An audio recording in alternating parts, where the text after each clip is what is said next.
హైదరాబాద్లో ఎక్కడైనా సరే ఏ పేదవాడి మీద రేవంత్ రెడ్డి ప్రతాపం చూపెట్టినా మీకు అండగా ఉండేది, ఖచ్చితంగా మీకు అండగా నిలబడేది బీఆర్ఎస్ పార్టీ మాత్రమే.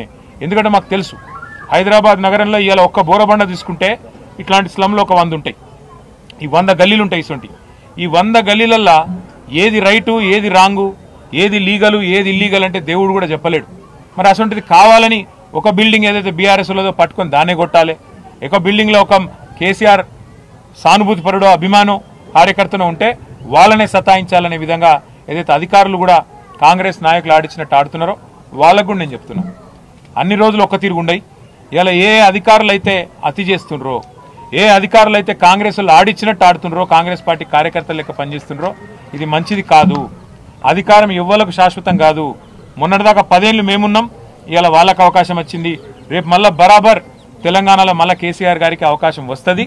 వచ్చినాక తప్పకుండా మేము కూడా యాద పెట్టుకుంటాం.